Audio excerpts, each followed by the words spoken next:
अगले महीने की 17 तारीख को मैं 15 साल कंप्लीट करूंगा स्मार्ट वैल्यू में।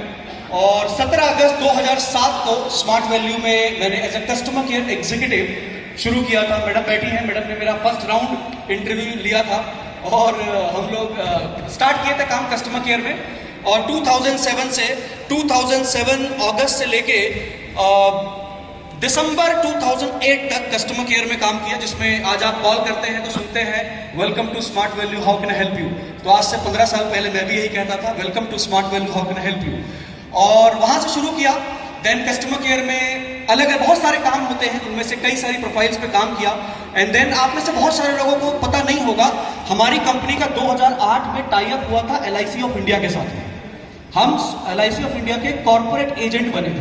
तो जब वो विंग स्टार्ट हुआ तो उसको हमारे सीनियर्स की तरफ से रिस्पॉन्सिबिलिटी मिली कि इस विंग को टेक केयर करना है।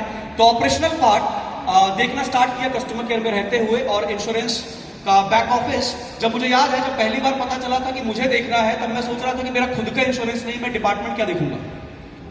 बट ठीक है, एक हमेशा से एक अंदर एक ऐसी चीज रही है जो कि मैं कभी किसी चीज को ना नहीं कहता, क्योंकि मुझे लगता है कि अगर आज किसी चीज को ना कह देंगे तो पता नहीं ये मौका दोबारा मिले ना मिले। तो शायद अपॉर्चुनिटी बार बार नॉक नहीं करती है। मुझे नॉक किया, नहीं आता था, कोई फर्क नहीं पड़ता, नहीं करेंगे इससे बहुत फर्क पड़ता है। तो कभी ना नहीं कहा, उस रिस्पॉन्सिबिलिटी को लिया, आगे बढ़े। 2008 से लेकर 2013 तक, स्टॉप इट, 2008 से लेकर 2013 तक मैंने कस्टमर केयर में रहते हुए इंश्योरेंस विंग को देखा। और उस दौरान 2012 में एक ऐसा समय आया, 2012 में एक ऐसा समय आया जब smart value LIC of India का रिकॉर्ड में नंबर 1, इंडिया का नंबर 1 कॉर्पोरेट एजेंट भी बना था, राइट। फिर कुछ गाइडलाइंस ऐसी रही इंश्योरेंस की, जिसकी वजह से वो चीज आगे कंटिन्यू नहीं हो पाई। और 2013 फरवरी में मुझे मौका मिला कि मैं हेड ऑफिस से बाहर निकल के फ्रंट एंड पे आके आप लोगों के साथ फेस टू फेस बैठकर काम कर सकूं। और पहली ब्रांच जो मैंने देखना स्टार्ट किया एज अ ब्रांच मैनेजर, वो हमारा जो रजिस्टर्ड ऑफिस है, यानी कि दिल्ली की जो हमारी ब्रांच है, उस ब्रांच को एज अ ब्रांच मैनेजर देखना स्टार्ट किया फरवरी 2013 से। सो फरवरी 2013 से 2014 तक ब्रांच मैनेजर। 2014 में जिम्मेदारियां एक बार फिर बढ़ी और मैं ब्रांच मैनेजर से एरिया मैनेजर बना। और दिल्ली के साथ साथ उस टाइम पे हल्द्वानी ब्रांच थी, हल्द्वानी, मेरठ, जयपुर, अहमदाबाद, ये कुछ ब्रांचेस, एक ब्रांच और थी हरियाणा में, हिसार। तो ये कुछ ब्रांचेस देखना और स्टार्ट किया। और देन 2016 में, अगर मुझे सही से याद है, 2016 के शुरुआत में जिम्मेदारियां एक बार फिर से बढ़ी और मैं deputy general manager north India बना, एरिया मैनेजर रहते हुए। एरिया मैनेजर था, DGM नॉर्थ बना। और दिल्ली, हल्द्वानी, मेरठ, जयपुर, अहमदाबाद, लखनऊ, इलाहाबाद, वाराणसी, पटना, कटिहार, रांची, इन सभी ब्रांचेस का ऑपरेशंस और थोड़ा बिजनेस डेवलपमेंट देखना स्टार्ट किया। एंड देन कंपनी में एक नया डिपार्टमेंट क्रिएट हुआ जिसका नाम था बिजनेस डेवलपमेंट डिपार्टमेंट। उस बिजनेस डेवलपमेंट टीम में जाने का मौका मिला और मैं DGM नॉर्थ से DGM बिजनेस डेवलपमेंट की तरफ रुख किया। और फिर रिस्पॉन्सिबिलिटी के तहत बिजनेस डेवलपमेंट को करने के लिए, यानी कि जगह जगह जाकर, कोने कोने में जाकर, गांव शहर जाकर, और बिजनेस को बढ़ाने के लिए क्या कर सकते थे उसको ज्यादा फोकस किया। एंड देन 2019 में जिम्मेदारियां फिर से एक बार बढ़ी और मैं DGM बिजनेस डेवलपमेंट से एक स्टेप और ऊपर जाते हुए, आप सबको पता होगा हमारा ली मार्ट जो फ्रेंचाइज कॉन्सेप्ट है, उसके जनरल मैनेजर की हैसियत से काम करना स्टार्ट किया।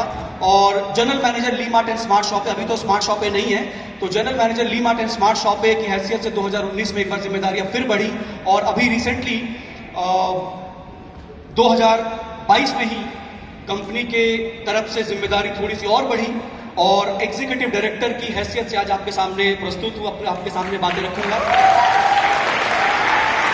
मैं हमेशा एक बात कहता हूं, जैसा मैंने कहा कि स्मार्ट वैल्यू सिक्के के दो पहलू होते हैं। एक तरफ हमारे एसोसिएट्स होते हैं, एक तरफ कंपनी ऑफिशियल्स होते हैं। और स्मार्ट वैल्यू में एक चीज मैं खुद अपने आप को एग्जांपल मानता हूं कि यहां ग्रोथ सिर्फ एक एसोसिएट की नहीं है, यहां ग्रोथ एम्प्लॉय की भी है। सिर्फ आपको कमिटेड रहना पड़ेगा, आपको मेहनत से पीछे नहीं हटना।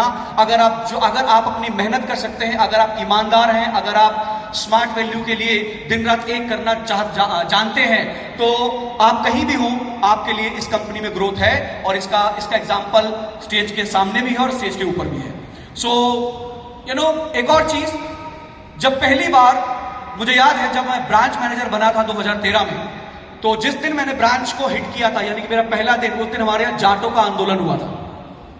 जाट कम्युनिटी ने आंदोलन किया था, चक्का जाम। जब मैं ऑफिस जा रहा था तो सड़क पर टायर जल रहे थे। अगर उस दिन ना कह देता कि नहीं आज नहीं किसी और दिन चले जाएंगे, तो शायद ऐसा लगता है कि परिस्थिति से भाग गया।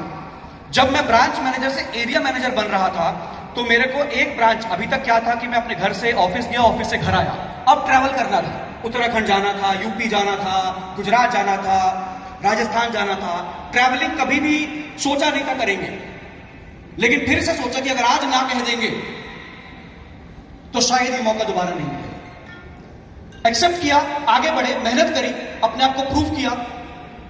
हर बार जब जब नई जिम्मेदारियां मिली हैं, मैंने अपने आप से एक ही चीज कही है कि ना नहीं कहना। नहीं आता कोई बात नहीं, सीखेंगे और करेंगे, और ऐसा करेंगे कि किसी और ने नहीं किया होगा, लेकिन ना नहीं कहेंगे। और मैं यही मैसेज आप सबको भी देना चाहूंगा कि जिंदगी में चाहे बिजनेस हो चाहे पर्सनल लाइफ हो, मौके बहुत कम मिलते हैं आगे बढ़ने के। कभी भी किसी भी परिस्थिति में ना नहीं कहना, क्योंकि जिस दिन हम ना कह देते हैं उस दिन हम अपने आप को एक कदम पीछे खींच लेते हैं।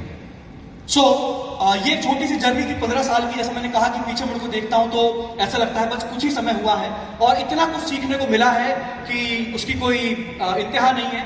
और आज का दिन बड़ा खास है, क्योंकि बहुत बड़े इवेंट्स में से आज एक इवेंट है। जैसा मैंने कहा कि यहाँ से लीडर्स बन के निकलते हैं ऐसे प्रोग्राम से। जब आप सुनते हैं, देखते हैं, समझते हैं, तो आपने कंपनी के बारे में बहुत कुछ जाना। मैडम ने आपको बहुत सारी बातें बताई कंपनी के बारे में। हमारे प्रसाद सर आए, एग्रीकल्चर की हमारी रेंज जो बढ़ती जा रही है, शानदार प्रोडक्ट्स कश्मीर से लेकर, कश्मीर के अनंतनाग में सेब के बागानों पे भी उसी तरह का शानदार रिजल्ट आया है जैसा कि नॉर्थ ईस्ट में चाय के बागानों पे आया है। तो किसी भी रीजन में चले जाइए, स्मार्ट वैल्यू के एग्रीकल्चर प्रोडक्ट धूम मचा रहे हैं। और उसके बारे में आपने जाना। देन कमल सर आपके बीच में आए, उन्होंने एजुकेशन के बारे में, एपीएल के बारे में काफी कुछ बताया। मैं अपनी बातें शुरू करूं इससे पहले एक कंपनी का वीडियो है, और इस वीडियो को मुझे लगता है हम सबको देखना चाहिए। लेकिन मैं चाहूंगा कि ये वीडियो चले तो थोड़ा शांति नहीं, थोड़ा जुनून, जोश, जज्बा होना चाहिए। जब इतने यंगस्टर्स हैं तो तालियां तो बजनी चाहिए। बजेगी? यस। मुझे लगता है जो लोग पीछे बैठे हैं वो थोड़े कम एक्साइटेड है, ऐसा है क्या? नो। सो जरा बजा दो एक बार बढ़िया से और वीडियो शुरू करें। मैं चाहूंगा थोड़ी सी स्टेज की लाइट्स को डिम करा जाए, इस वीडियो को प्ले किया जाए तो हमारे सभी एस्टूडेंट देख पाएंगे। म्यूजिक के साथ म्यूजिक।